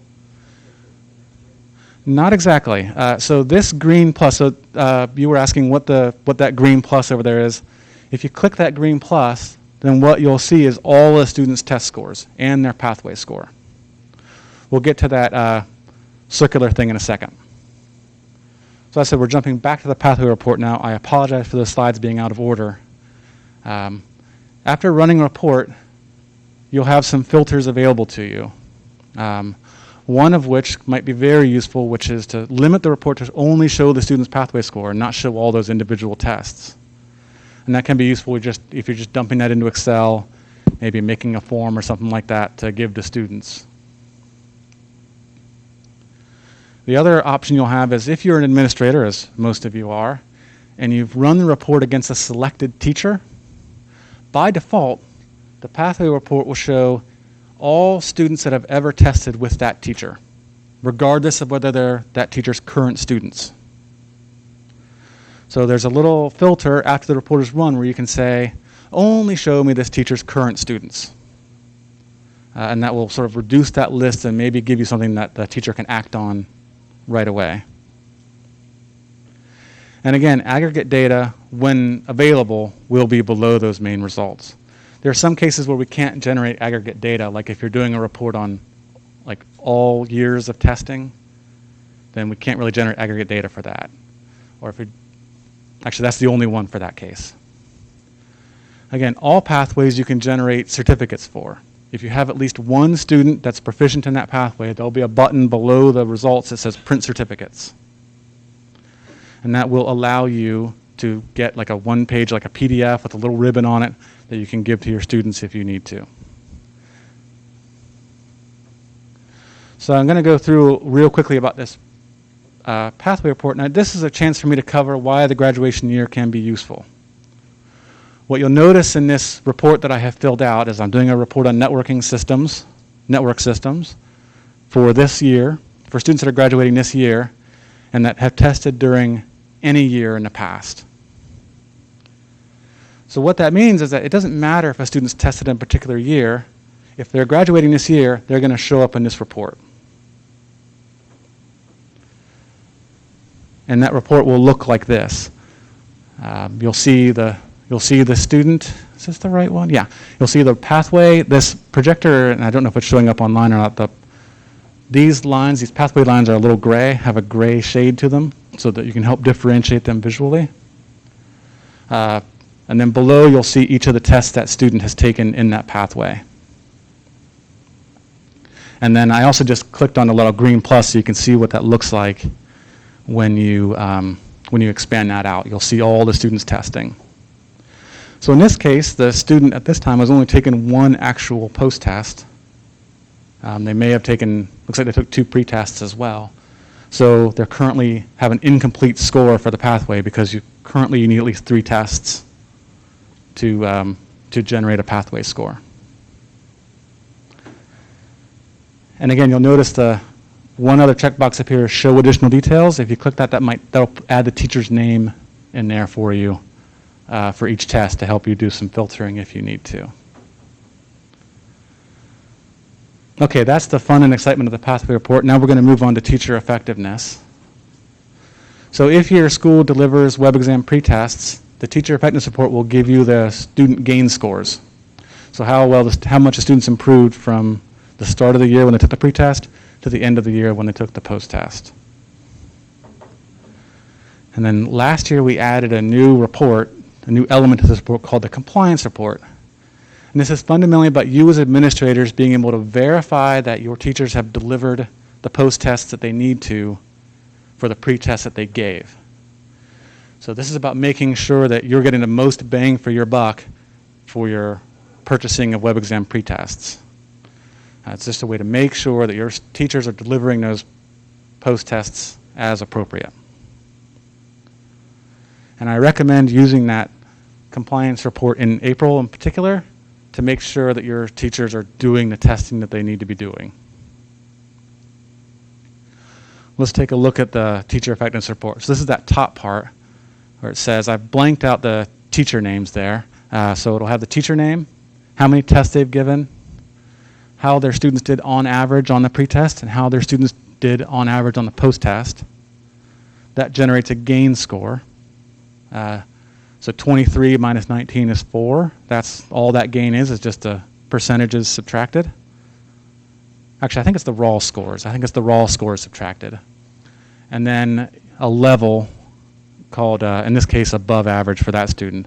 And those levels are available on our news website. You can go there and see what the dividing line is between above average and most effective if you need to. So below that report will be a compliance report. And what you might see is the second teacher here, hey, they gave 36 pre-tests, but there's only 24 matching post-tests. So this student still, or this teacher still needs to give 12 post-tests. Now sometimes that might be because the teacher or the student dropped out of the program, or they might have moved to a different school. So sometimes it's not surprising to see a different number there. But in some cases, you'll want to make sure that that teacher is delivering those post-tests as needed. And then if you expand out a teacher, you'll sort of see a list of every student that needs the test and why it is that there isn't a matching post-test. Who enters the reason is a great question. So the reason is sort of set by the system. So the options could be that they haven't given a post-test yet. It could be that they deliver the post-test outside of the teacher effectiveness window. So in order for a teacher effectiveness score to be generated, the post-test has to be given by, I think this year's April 24th. And that's so that you can compile that data and get it entered as needed into the ETIP system or whatever it is. So another reason will be deliver the post-test after the deadline. I think those are the only two reasons, but there could be more that I don't remember. And there's no way of correcting, like if the student was out of the district and it's no longer attached to, there's no way to. Yeah, that's why I'm saying you might expect there to be, in some cases, a little bit of differentiation. And that's why I wanted to give you this list so you can verify, oh, that's okay because these two students have moved off to a different school. But to use it then in the ETIP system, there's no way to adjust the score the teacher received. Well, the score for the teacher will only be based on the students that completed both the pre-test and the post-test. So those students that moved, they won't be included in that scoring because they haven't taken that post-test with that teacher. And I understand that, but like how do we notify you folks that the student moved? Like how is that? You don't have to. I mean, this isn't this data isn't reported anywhere. It's just available for you to make your life a little easier in terms of making sure the tests are getting taken. But you don't have to let us know. It'll just, those results won't get reported, and so it'll be fine. Let's talk about the end of year report. So the end of year report is trying to show you if the year ended right now, what would get reported through your ITCs to you and then off to ODE and to EMIS. You'll notice that the end of year report does not include the SSID. And so you should not use the end of year report directly to try to import data into your systems. Eventually, and any of you who were here last year may remember that I said I was going to get rid of this report because I didn't think it had a great deal of meaning anymore. And that's still the plan. I've just hit a few roadblocks, but it will happen. And when it happens, what will change is that pathway report, you'll be able to select multiple pathways there, generate a report for a large amount of data, and then use that instead of the end of year report to sort of check your results. You'll notice when we look at an example that the pathway rows are not in the pathway report is in this sort of preview kind of end of year report, but it's not in what we send out to ODE or to EMIS or to your ITCs. It's not in those files. And that is because, and we'll get into this in a second, that's because EMIS has asked us not to report that data anymore. So here's a sample of the end of year report. If you were to run it right now, you would see these test scores, the second and third rows. Those are what's getting reported. Those grayer pathway rows are just there for your information, but they're not part of those reports that we send out at the end of the year. I just left them in because I thought that would be useful for people to have. Okay, moving on to the outcome report. The outcome report shows students' aggregate scores for each standard outcome in the selected test. Now this year, what we've added to make everyone's lives easier is that after you run the report, there's an option, a little checkbox that says student details. And when you click that, that will disaggregate all of that data so that you can have a report that says for each student how they did on each outcome on that test, and you can export that in one big fell swoop. So when you first run the report, actually so you run the report, and then there's a show student details checkbox, and when you check that, you get results that look like this. So this is just one student. You'll see the first row is their score on the entire test, and then each row after that is how they did on each outcome. So this student on outcome 1.2 got 100%, but on outcome 3.1, they only got 50% of those questions correct. And this will be nice and exportable, so you can just export that out to Excel and share that as needed. I will say that ODE has asked us to sort of improve the way the results students see at the end of tests, and we'll be adding this outcome data on those student reports when they complete tests, and that'll be coming sometime this year. So we'll just try to get students a little bit more detail about what they need to be focusing on. Yes, and that's a great point. It is available for pre-testing, and I think pre-testing is the case that it makes the most sense to use it for, right? Because you can sort of see, oh, I need to sort of help my students in this particular outcome, so let me add a lesson in there for that. Thank you for bringing that up. So the last report is the activations report, and this is I think this is a new report from late last year. We had a user ask us if we had a way for them to know what tests are being activated and what tests are going to be activated in the future. And so this will show you all current and upcoming test activation sessions, activated test sessions. There's an S at the end of sessions that I left out. So Brock showed you how you can sort of schedule activation to occur later in the week. As an administrator, this is a report that will allow you to sort of see, hey, which teachers have done that, which test sessions are coming up, and what is happening in my district testing-wise. You can, as part of this report, specify a specific time. So say you wanted to know, hey, what tests are going to be activated at 8 o'clock tomorrow morning? You can choose 8 o'clock, and it will show you all the tests that would be active at that time. And then when you use the green plus on this, I think it shows a teacher in the list, and when you expand it, you'll see all the students that are going to be activated for that session. Let's kind of see what that looks like here, hopefully. There we go. So when you run that report, you'll see each teacher listed here. So in this case, Emerson Butler is the teacher. They've activated a web design course to start at 6:31 this morning when I made this screenshot. And they're going to be testing 41 students. And when you click what's now a red minus but was a green plus, you'll see all the students that teacher is going to be activating. So as you start to get into heavy testing season, this is a way for you to check and make sure that teachers have started to activate test sessions. Now I want to talk about EMIS reporting. So this kind of came up a little bit earlier, and I'm excited to talk about it again. Last year and going forward, WebXam only reports end-of-course test scores. We don't include a pathway score in our reporting. And what this means is, and what we've seen, is that some schools are noticing when they're printing out reports for EMIS that it just has a list of tests and then maybe a pathway score from 2 years ago. And that pathway score is no longer valid because the student has taken additional testing since then. And that has caused some confusion.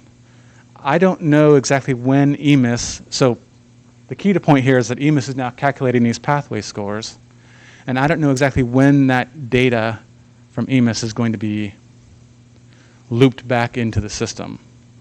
I'm not entirely sure what their time frame is on that yet. So, and what this means is now that EMIS is aware and has a record of every test a student has taken, you definitely want to make sure your students are testing in all the courses that they're enrolled in. Because EMIS can now compare that and say, oh, you said the student took these three courses, but they only have these 2 tests. So in the future, that could become a report that they talk to you about. So make sure if a student's enrolled in a course that has a web exam test that they're taking that web exam test. What's the best report to use to check that, to make sure we have 100% completion? Well, there isn't really one that's perfect, so you can't really use WebExam exclusively for that purpose. What you're probably best doing is using a testing report. One of the options when you click on tests is report on every test taken. It'll show you every WebExam test that your students have taken in a given year, and then comparing that to your enrollment data of your own. Because WebExam, we don't track exactly which courses students are enrolled in. So we can't do that directly in WebExam. Rather, you have to take the data from WebExam, combine it with your student information system, and generate a report on what might be different. Does that help?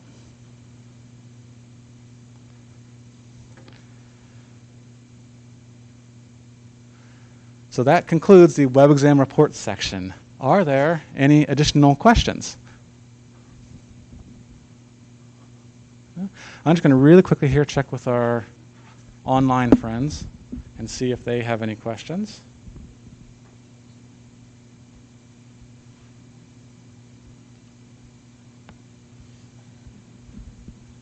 I'm trying to read these, okay. But it looks like all the questions have already been answered by Angie.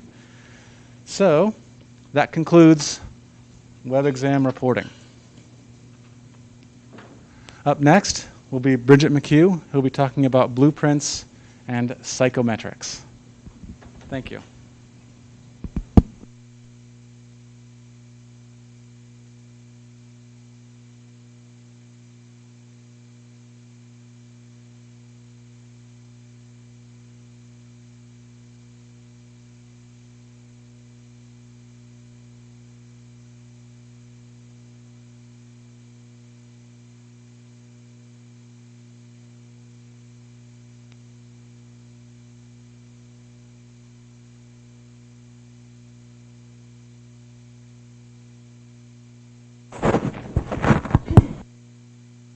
You say a few words. Can you guys hear me? Yeah. Okay. So I am kind of getting over a cold, so this mic is going to help out. But if you guys can't hear me, feel free to just let me know, and I'll speak up a little louder. So as Richard just said, I'm Bridget McHugh. I am the staff member that looks at all the fun math and helps us figure out what the test content is going to look like and which items are good or bad. And I'm going to talk to you mostly about blueprints and then also explain a little bit about how those fun statistics, part of psychometrics, determine what is on the test. So what is a blueprint? Well, you know, when you're building a house, you create a blueprint for what the house is supposed to look like. We actually have blueprints for tests. So it guides the content of the test. It's usually organized by content area, just like a blueprint in a house. You have little squares for different rooms, different areas of the house. And it ensures more items are generated for more important content areas. And it's based on ODE's course outlines. So this means when you go to look at the blueprint, you're going to see standards from the course outlines. The only exception is sometimes we're still writing the test, so you may have gotten the course outline for what the test is going to look like, but we're going to have the course outline. We're going to have the blueprint up there based on the course outline of the existing test. So again, what is a test blueprint? Well, we have to create a blueprint before we write items. That way we know how many items to write to each content standard. Generally what we do is we figure out how many items we want to write at the outcome level, and then this is reviewed by subject matter experts. And the general rule is that if an outcome is less important, it gets fewer items. If it's more important, it gets more items. And this is done at the course level. It's not done at the, it's not done at the pathway level. That way, you know, for example, strand 2, all the outcomes in strand 2 might be more important for one course but not the other.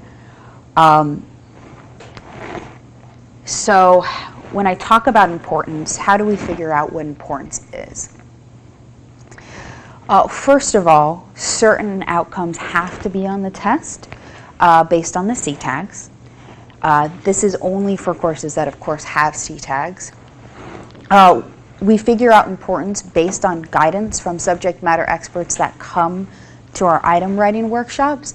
That said, this year we're also getting information on importance from all teachers in the pathways we're writing to.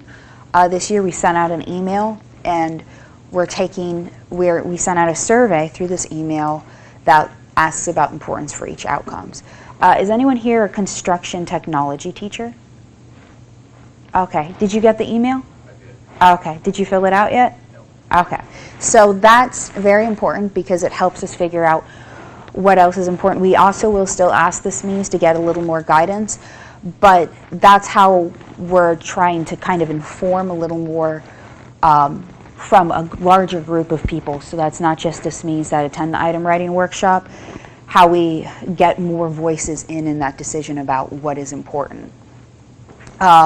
Now it's a sliding scale, so it's not like, you know, these are the important outcomes, these are the unimportant outcomes. So if something's moderately important, it gets a medium number of items.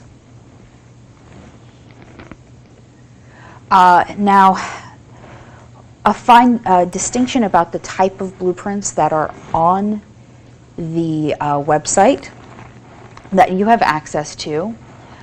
This shows the composition of the entire bank. So it's not really the test blueprint. It's not the plan for what the final test form will look like. That said, we have the bank blueprints when we finalize the test form. So we have 100 items in the bank.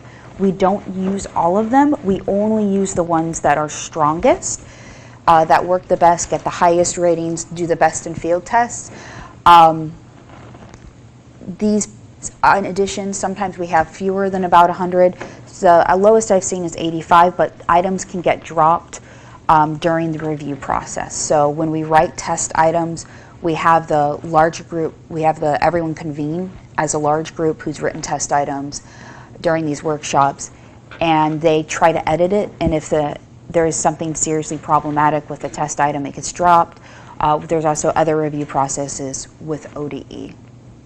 So again, this bank blueprint that is available to you, that is the total test bank. That said, the composition of the bank does look very similar to the composition of the test. It's just that if we only have 1 or 2 items in the bank, and we only have 40 possible test items, that means that some of those less important outcomes that only got a few items might not have any items on the final test. So again, it reflects the composition of the test. One effort we make when we actually come up with the test forms, we go into that bank and we assemble the test forms, is that we're trying to make sure the pre-test and post-test are also matched to content. So like if there's about 10% of this outcome on the pre-test, there's about 10% on the post-test. That way they're roughly equivalent. That said, again, it's not going to always be exact. So I mentioned that you have access to these blueprints. Has everyone seen the blueprints yet? Who here has seen the blueprints? Okay, so about half of you. Almost all of them are up there. We are updating the new engineering and manufacturing blueprints, so those should be up today. We're also transitioning to a new system that should get those blueprints up faster. We did have some available that were for tests written after 2015, and then about a year ago, we added all of the current blueprints. Generally, We finalize the test forms in the late spring, early summer, before we send out the scores, and then that's when we start actually uploading the bank blueprints to the website. So you guys can follow along if you want to look at them now who haven't and you have a computer. If you go to webexam.org, there's the About the Test section. See that green square? It says learn all about the pathways and tests offered in the exam. Hit About the Test. And you should see all the pathways from every career field. And there's a button that says Blueprints. If you click on that, you're going to have a PDF come up, and it's going to have the entire all the blueprints, everything about the composition of each bank. So it'll look like a table for each test. It's organized the same way the outline is.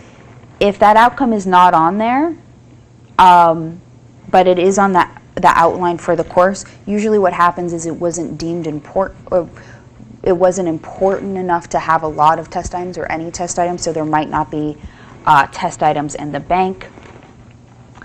I'll give you an example of what it looks like. I put percent up in the first row there just to reiterate that this is a percent, and you can see how importance within the course plays a role.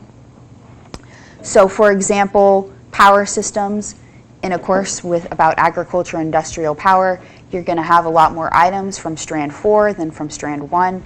Typically what we find is that the strand 1 items are rated a little less on importance unless it's an outcome like, for example, safety procedures. That's very specific. You could have very specific protocol or regulations to that course. You can see tool, stationary, mobile equipment maintenance is a big part of it, and engines. I think this might actually be cut off. I think there are more outcomes for this strand, but you can see that you can see which ones were more important based on our feedback from SMEs, so they got more items. So again, not all items in the bank are included. We do generate a lot more items than we need because we know some of them are going to be eliminated in that large group review process. We also do something called a field test. Has anyone administered a test when it's been being field tested? So you know that the test is much longer. So there are specific statistics we can only get that tell us whether or not an item is good or bad if we have students take all the test questions that we have created. So when they've taken that field test, after we get that data back, we finalize that test form. So that's why they might take 100 questions, but their scores are only based on the test questions that were included in the finalized form. The reason that happens is because items aren't included in the test form if those statistics are bad. So this is where the psychometrics part comes in a little more. Besides wanting to match the test form to the blueprint, we also don't include test form items that or items on the test form, questions on the test form where we got ratings from SMEs and they said it was unusually difficult for the level of student that you would expect to be competent in this area. We also do it based on some statistics that tell us how predictive getting it right is with other test questions. So if someone who's generally is scoring better on all the questions is getting that question wrong, then that's usually an indication that there's something up. We also look at how many people miss it. So sometimes we'll see, more people are missing this question than you would expect if they were guessing by chance, and it's not supposed to be a difficult item, things like that. So that allows us to kind of create a more high quality test.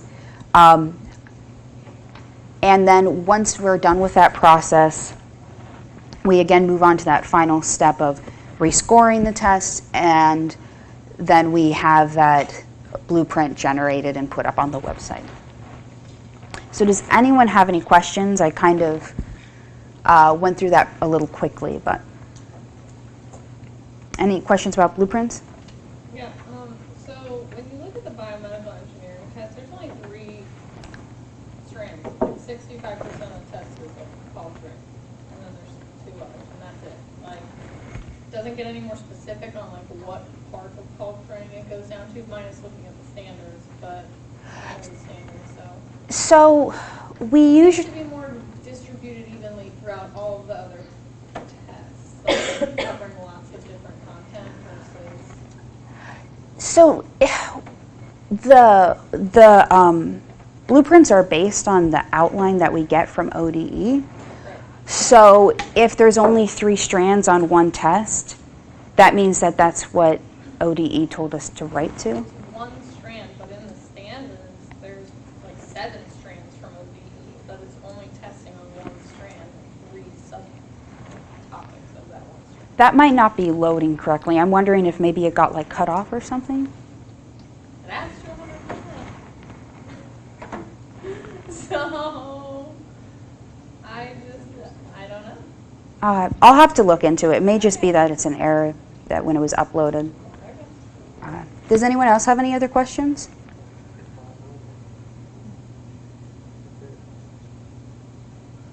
Can you go back to the example of the blueprints that you? Yep. Oh, right there. So as I look at the strands on the left, that's all that's going to be covered as far as the web exams for interpreting blueprints. Am I looking at that correct? Yeah, so this is this And the one top. that's it? No, this is just the top. So this is cut off. So this is just the example of the top. So if you go to the actual blueprint, it would have all the strands on there. Because I'm looking at mechanical principles, and it says it's only going to cover strand 1, 4, and 5, and that's it. As I look at the blueprint. What, As I go through these different blueprints, it doesn't look like they're covering all the strands. Is that correct? yeah, so some courses, they're going to only have 2 or 3 strands. So just because there's like 8 possible like strands in a pathway doesn't mean that there's going to be 8 possible strands within that course outline. Does that make sense? So a lot of course outlines only have like 3 or 4 strands in them from all the possible content standards within that area. Does that make sense?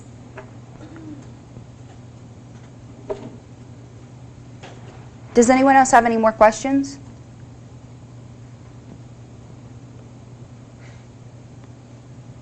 Did you say that we have access to look at the 100 questions that are in the bank, or no? Just to see? No, you have access to what the composition of the bank looks like. And how do we go about like submitting potential test questions? Like if we want to help in that? Okay, so Angie back there, she actually is a recruiter for our subject matter experts. Those are the people who are teachers that come in and help us write test questions. So if you want to help us write test questions, we're always looking for teachers to come in and help us. So that's an opportunity we open up to everyone. And Angie can talk to you a little bit about, how we reimburse you. But okay. Does anyone else have more questions? I think that's a good segue for you. It is a good segue. Would you like the lapel clip? Richard was saying that I might need to use the handheld, so I'm not sure. Okay, whichever. I'm good with whatever. Thank you.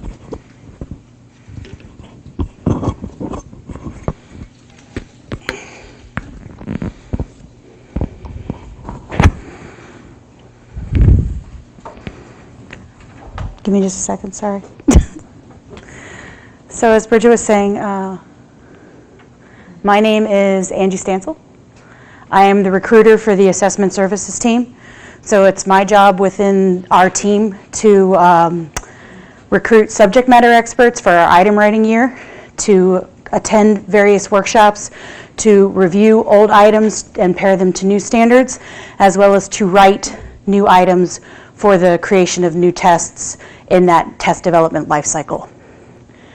So for the 2019-2020 item writing year, we're heavily focused on construction technologies.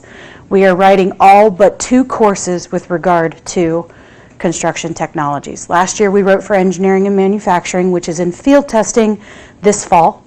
And I believe next year we're going to be doing health sciences or ground transportation. It's one of those 2. I can't remember. So if you know of any teachers who might be interested in participating in construction technologies item writing, please have them email me at this email address that you see on the screen. You can also have them submit a survey to go.osu.edu/item-writing. That is our registration survey, which tells me that they are interested in participating and also gives me their skill sets and expertise so I can properly batch them to workshops that they would be able to attend. So we've already started the process of the item writing year for construction. Our alignment, which again is matching the old items to the new standards, dropping items that are no longer relevant, editing items to improve them if they need to be improved. This is going to be taking place actually next week.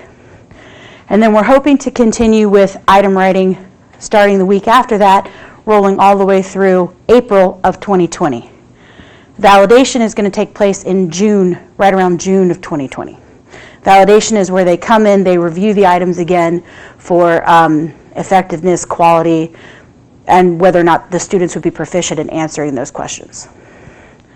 All of this is part of the recruitment life cycle. It's all part of the test development life cycle. So that survey and that email, any respondent would get grouped into these potential workshops. These are all the courses within construction tech that we are looking for SMEs and also going to be writing items for. So again, as administrators, please encourage your teachers to come and participate in item writing. It's the only way the tests get developed. We do not write the questions, the teachers do. If they don't attend, then they don't have any input on what the questions are. So encourage them to come. It's very important.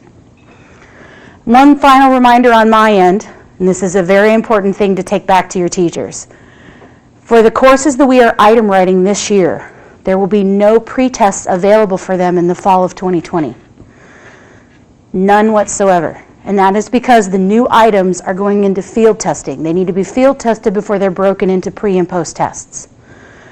So as a result of that, there are no pre-tests available for construction technologies in 2020. So make sure you drive that point home. It's going to change your teacher effectiveness scores. It's going to change your student learning objectives. Okay? That's all I personally have with regard to recruitment. So this is actually going to wrap up the users workshop for this year. If there are any final questions, comments, or concerns for the entire staff, now's the time to ask them, and we will try to address them as best as we can. Also, at any point in time, if you have any questions whatsoever with regard to WebXam, call us or email us webexam@osu.edu.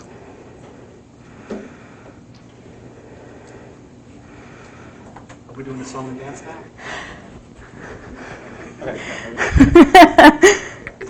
So does anybody have any questions with regard to anything? So if a student,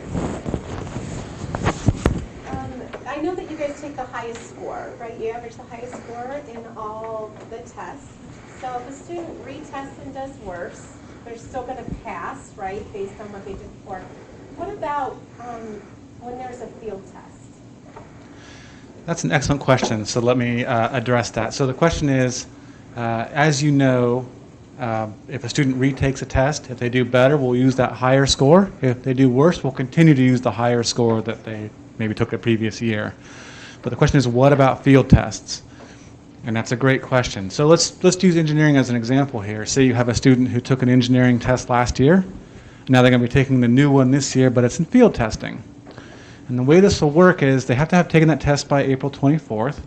And then between April 24th and early May, we'll figure out which items on that test are the ones that are going to make up that post-test, and then we'll rescore every student against just those items. And so then we'll have a new benchmark. We'll have just the 40 questions that matter. Not matter, let me rephrase that. Just the 40 questions that are the best. And then student will get a score. And if that then final score is better than what they did last year, we'll use that. And if it isn't better, then we'll continue to use the old one. Does that help? Excellent. Any additional questions? Yes, Shelley. On the testing, I have, if you have a CCP student that you can take their CCP grade instead of their web exam, but they took the web exam and say they are proficient or not proficient, but their grade is proficient or advanced, and I put that information into my system, how does that get calculated? That is an excellent question. So Shelley is asking about College Credit Plus, and if a student alternatively assesses in College Credit Plus course, but also takes the web exam, how do we know which score gets used? And the answer is, I don't know. And you'll have to ask EMIS about how exactly that works. Since EMIS has taken over the calculation of those pathway scores, it's up to them to determine which one of those scores to use, and I'm afraid I don't know their decision making for that. So sorry, I'm not able to answer that. So, yes, Andy. I had a student retake a R7 manufacturing operations test just a little while ago as a senior, and obviously those are under field testing right now. And I noticed that when he did it, it generated a score for what he did on that particular test at that moment. Correct. So my question is this, is that because what happens is down your guys' table, it kicks up to say now he's proficient in the pathway. Is there any validity to that at all? Part of our, I don't think there is, but part of our paradigm is that you can't have a replacement unless they have proficient in the web exam, and because you're there, kind of in that little, Turn off that mic. little Turn spot. off her mic. Yeah, Andy, that's a great question. So let me just restate that. So Andy is saying, hey, I have a student who retook a test, and it was a field test, and now it's saying that they're proficient. And the answer is it shouldn't be doing that. If a student has a field test in their pathway, it should change that pathway score to incomplete. Okay, well then that's an issue we'll have to address, Andy. So what should happen when you take a field test is that it marks it as incomplete. But however, there's a second column in the pathway report that says score so far, and that may still say proficient, and it just might be only calculating using the tests that they have taken, and it might exclude that field test as well as the previous year's test from that. So that might be what we're seeing, but I would very much like to sort of verify that with you and make sure that's working okay. Yes? So we have a brand new program starting this year. Mm-hmm. And the seniors are taking 2 courses. Is there any harm in having them do the web exam? That is an excellent question. Because I don't do the end of year report, do the school report cards, I don't have a great answer for that question. I think the answer is I guess it's a new program, so I guess, yeah, so I guess that's the point I would make, is that if a student is taking this content that's in the standards, and they should take those web exam assessments at the end, I'm not sure how that's going to affect your report card, so that's certainly worth checking on with your EMIS coordinators, or if you're the EMIS coordinator, check with yourself, whatever it might be. So right.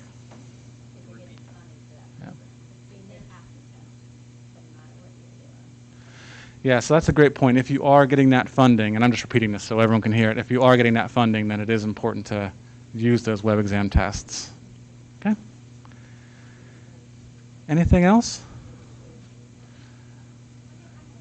Yes. For our career center, we have 3 high schools in the career center, all in one district for the year. District of Ohio, I think I've seen people from there, they, in the last few years. They opened up to some sophomores this year for sophomore academy, and so they're going out to the Smith Hill Career Center. So our juniors and seniors, starting last year, have done all the pre and post tests for their SLOs, and now the sophomores, the director always wanted them to also do it, so they did. And the teachers are really upset about it